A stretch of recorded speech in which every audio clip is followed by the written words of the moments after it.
Hey foodies, welcome to livelowloverecipes.com. இன்றைக்கி நம்ம சேனலில் நம்ம பார்க்க போகிற ரெசிபி என்னென்னு பார்த்தீங்கன்னா ரொம்பவே ஹெல்த்தியான டேஸ்டியான கிரனோலா எப்படி செய்கிறதுன்றது தான். பொதுவாகவே நட்ஸ் பார்த்திங்கன்னா நம்ம உடம்புக்கு ரொம்பவே நல்லது. ஸோ இந்த நட்ஸ் நிறைய பேர்த்துக்கு பிடிக்காது, இன்க்ளூடிங் மீ. இந்த நட்ஸை எப்படியாவது நம்ம ஃபுட் இன்டேக்கோடு எடுத்துக்கணும் அப்படின்னு நினச்சோம்னா இந்த கிரனோலா ஒரு one of the good option. ஏன்னா இந்த மாதிரி நீங்கள் கிரனோலா பண்ணி வச்சுக்கிட்டீங்க அப்படின்னா நீங்கள் சாப்பிட்ற ஐஸ்கிரீம்ஸ் மேலே லைட்டாக அப்படியே தூவிக்கலாம், இல்லை வெறுமனே அப்படியே ஸ்நாக்ஸ் மாதிரி எடுத்து சாப்பிட்றதுக்கு உங்களுக்கு ஹெல்ப்ஃபுல்லாக இருக்கும். ஜூஸஸ் இந்த மாதிரி விஷயத்துலலாம் இந்த கிரனோலாவை ஆட் பண்ணி சாப்பிட்டீங்க அப்படின்னா ரொம்ப டேஸ்டியாக இருக்கும், அதே சமயத்தில் ரொம்ப ஹெல்த்தியாகவும் இருக்கும். இந்த கிரனோலா ரெசிப்பியை கண்டிப்பாக நீங்களும் ட்ரை பண்ணி பார்த்துட்டு எப்படி வந்ததுன்றதை காமெண்ட்ஸில் சொல்லுங்கள். வாங்க இப்போ இந்த ரெசிபி எப்படி செய்யலான்றதை பார்க்கலாம். ஃபர்ஸ்ட் இதுக்கு நம்ம என்னென்ன நட்ஸ்லாம் யூஸ் பண்ண போகிறோமோ அதை சாப் பண்ண முடிஞ்சதுன்னா சாப் பண்ணிக்கலாம்.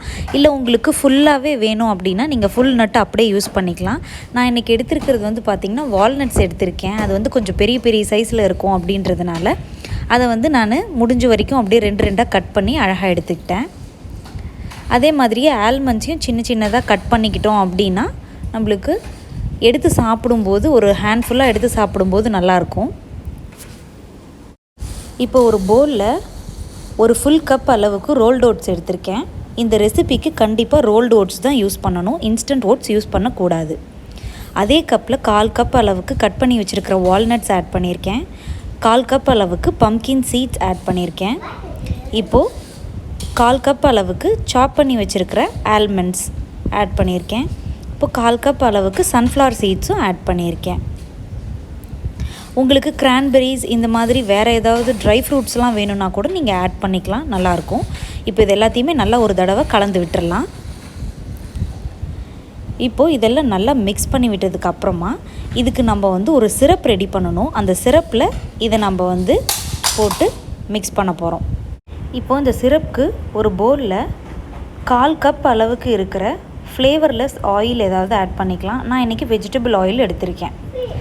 அதே கப்பில் ஒரு கப் அளவுக்கு ஹனி ஆட் பண்ணிக்கிறோம். இப்போது அதே கப்பில் ஒரு கப் அளவுக்கு தண்ணியையும் ஆட் பண்ணிக்கிறோம். இப்போது இதில் 4 டேபிள் ஸ்பூன்ஸ் அளவுக்கு நாட்டு சர்க்கரை ஆட் பண்ணியிருக்கேன். நீங்கள் சுகர் வேணும்னாலும் ஆட் பண்ணிக்கலாம், இல்லை வெல்லம் வேணும்னாலும் ஆட் பண்ணிக்கலாம், உங்கள் விருப்பம்தான். இதுக்கு தேவையான அளவுக்கு சால்ட்டை ஆட் பண்ணிவிட்டு இதை ஒரு விஸ்கை வச்சு நல்லா மிக்ஸ் பண்ணி விட்டுருங்க.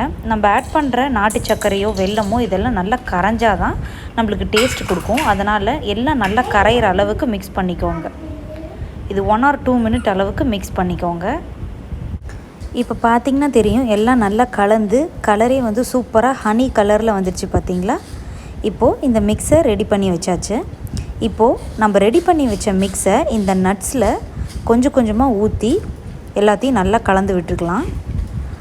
எல்லா நட்ஸ்லேயுமே நம்ம செஞ்சு வச்ச சிரப் படணும், அந்த அளவுக்கு நல்லா கலந்து விட்டுருங்க.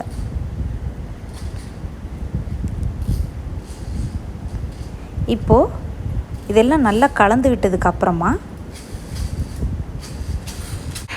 இப்போது ஃபர்ஸ்ட் இதுக்கு ஒரு பேக்கிங் ட்ரேயில் சில்வர் ஃபாயிலில் போட்டுட்டு அதுக்கு மேலே ஜெனரஸாக ஆயிலோ இல்லை பட்டரையோ வச்சு ப்ரஷ் பண்ணி விட்டுருங்க.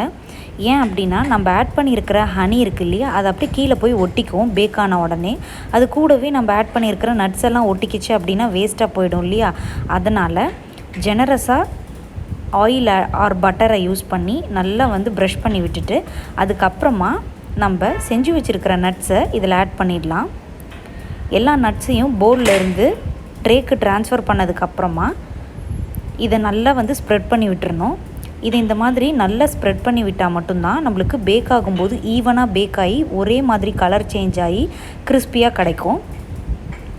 இப்போது இந்த மாதிரி நல்லா ஸ்ப்ரெட் பண்ணி விட்டதுக்கப்புறமா நம்ம அவனில் வச்சு பேக் பண்ணிட வேண்டியது தான். இப்போ சூப்பராக ரெடி ஆகிடுச்சு பார்த்திங்களா. இதை அப்படியே நம்ம அவனில் வைக்க போகிறோம். இப்போது இதை நம்ம அவனில் வச்சாச்சு. இதை 160 டிகிரி செல்சியஸில் 40 to 45 மினிட்ஸ் பேக் பண்ணோம் அப்படின்னா நம்மளோட கிரனோலா கிறிஸ்பியாக கிடச்சிடும். 45 மினிட்ஸ் அட்ட ஸ்டெச்சில் பேக் பண்ணக்கூடாது. இதை எவ்ரி 15 மினிட்ஸ் ஒன்ஸ் நம்ம வெளியில் எடுத்து எல்லாத்தையும் நல்லா கலந்து விட்டுட்டு வைக்கணும். அப்போ தான் நம்மளுக்கு ஃபுல்லாக அழகாக பேக் ஆகி கிறிஸ்பியாக கிடைக்கும். இப்போ எனக்கு 15 மினிட்ஸ் ஆன உடனே நான் ஒரு வாட்டி எடுத்து எல்லாத்தையும் இப்போ நல்லா கலந்து விடுறேன்.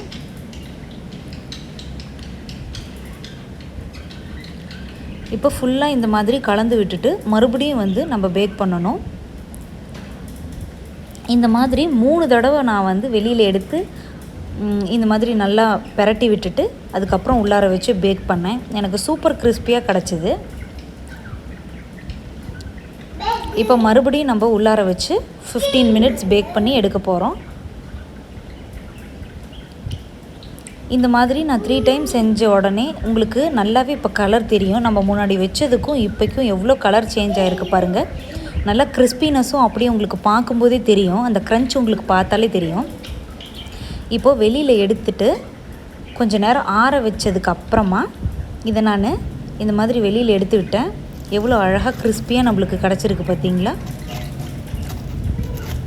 நீங்கள் இதை வெளியில் எடுத்த உடனே பார்த்தீங்கன்னா உங்களுக்கு கொஞ்சம் பிசு பிசுன்னு இருக்கிற மாதிரி தான் இருக்கும். அதனால் நீங்கள் மறுபடியும் வச்சு நம்ம இன்னும் பேக்கிங் டைமை அதிகப்படுத்தலான்னு பண்ணிடாதீங்க.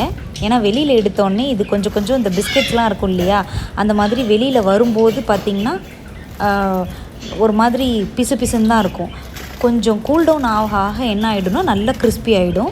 ஸோ நீங்கள் வந்து 40 மினிட்ஸ் 45 மினிட்ஸ் வச்சு வெளியில் எடுத்ததுக்கப்புறமும் பிசு பிசுன்னு இருக்குது, இன்னும் நல்லா வந்து கிறிஸ்பியாக ஆகலை அப்படின்னு நினச்சிட்டு உள்ளார வச்சு பேக் பண்ணிகிட்டே இருந்தீங்க அப்படின்னா நம்மளோட நட்ஸ்லாம் வந்து கருகின ஸ்மெல் வந்துடும். அதனால் கொஞ்சம் பார்த்துக்கோங்க. கூலானதுக்கப்புறமா இதை நம்ம சில்வர் ஃபாயிலிருந்து எல்லாத்தையும் ரிமூவ் பண்ணிவிட்டு ஒரு நல்ல ஏர்டைட் கண்டெய்னரில் போட்டு வச்சுக்கிட்டிங்க அப்படின்னா உங்களுக்கு எப்போல்லாம் தேவையோ அப்போல்லாம் நீங்கள் சாப்பிடலாம். ரொம்பவே ஹெல்த்தியாகவும் டேஸ்டியாகவும் இந்த கிரனோலா இருக்கும். கண்டிப்பாக இந்த ரெசிபியை நீங்கள் ட்ரை பண்ணி பார்த்துட்டு எப்படி வந்ததுன்றதை சொல்லுங்கள். அதே மாதிரியே நம்ம சேனலை ஃபர்ஸ்ட் டைம் பார்க்குற மாதிரி இருந்ததுன்னா கண்டிப்பாக சப்ஸ்கிரைப் பண்ண மறந்துடாதீங்க. தேங்க்ஸ் ஃபார் வாட்சிங்.